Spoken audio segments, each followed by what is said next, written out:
अगर मैं आपसे पूछूं कि भारत के किन दो राज्यों के छात्रों को सबसे ज्यादा अमेरिकी स्टूडेंट वीजा मिला है तो आपका आंसर क्या होगा? आपका आंसर हो सकता है गुजरात और केरल, या फिर महाराष्ट्र और दिल्ली। लेकिन अगर मैं आपको ये कहूँ कि गुजरात और केरल या फिर महाराष्ट्र और दिल्ली नहीं बल्कि दो साउथ इंडियन स्टेट्स हैं, तो क्या आप बिलीव करेंगे?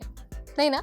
बट ये एक्चुअली सच है। दरअसल यूएस कॉन्सुलेट जनरल ने एक रिपोर्ट जारी की है जिसमें बताया गया है कि भाई कैसे अमेरिका में दो स्टेट के छात्रों का बोलबाला है। तो चलिए फटाफट आपको इस वीडियो में ना सारी डिटेल बता देते हैं और ये भी बता देते हैं कि भाई कौन से दो स्टेट हैं भारत के जो अमेरिका में जाकर अपना दबदबा बना रहे हैं। नमस्कार, मैं हूं नेहा आपके साथ और आप देख रहे हैं एनबीटी टेक।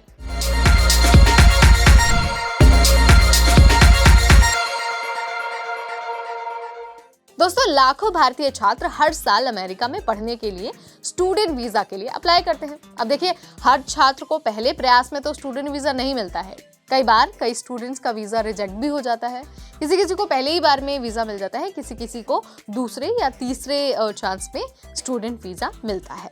अब यूएस कॉन्सुलेट जनरल ने एक रिपोर्ट पब्लिश की है और उसमें बताया है कि 2023 में भारतीय छात्रों को दिए गए टोटल स्टूडेंट वीजा में से 56% सिर्फ दो ही राज्य के छात्रों को मिला है। ये राज्य आंध्र प्रदेश और तेलंगाना है। यानी यहाँ के स्टूडेंट्स यूएस स्टूडेंट वीजा पाने में सबसे आगे है। अब आपको ये बता देते हैं कि भाई आखिर इन दो राज्य के बच्चों में ऐसा है क्या जो अमेरिका में ये भारतीय छात्रों का प्रतिनिधित्व करने में सबसे आगे है। तो देखिए, आंध्र प्रदेश और तेलंगाना दोनों ही राज्यों को उनके एजुकेशनल इंफ्रास्ट्रक्चर, खासतौर पर साइंस, टेक्नोलॉजी, इंजीनियरिंग और मैथमेटिक्स यानी कि जिसे स्टेम बोलते हैं, उन फील्ड्स के लिए जाना जाता है। दक्षिण भारत के दोनों ही राज्यों में भारत के बड़े कोचिंग सेंटर्स मौजूद हैं जो छात्रों को विदेशी मुल्कों की यूनिवर्सिटीज में एडमिशन और जीआरई या फिर जो टॉफिल है उसके टेस्ट के लिए तैयारी करवाते हैं। अमेरिका में पढ़ाई के बाद नौकरी के बहुत सारे ऑप्शंस होते हैं। इसी वजह से यहाँ पढ़ने वाले छात्रों के बीच अमेरिका का क्रेज बहुत ज़्यादा है। सिर्फ इतना ही नहीं बल्कि जो आंध्र प्रदेश और तेलंगाना के फैमिलीज़ हैं, जो फैमिलीज़ इन दोनों स्टेट्स में रहती हैं, वो ये मानती हैं कि विदेश में जाकर पढ़ाई करना, डिग्री हासिल करना एक तरह का इन्वेस्टमेंट है।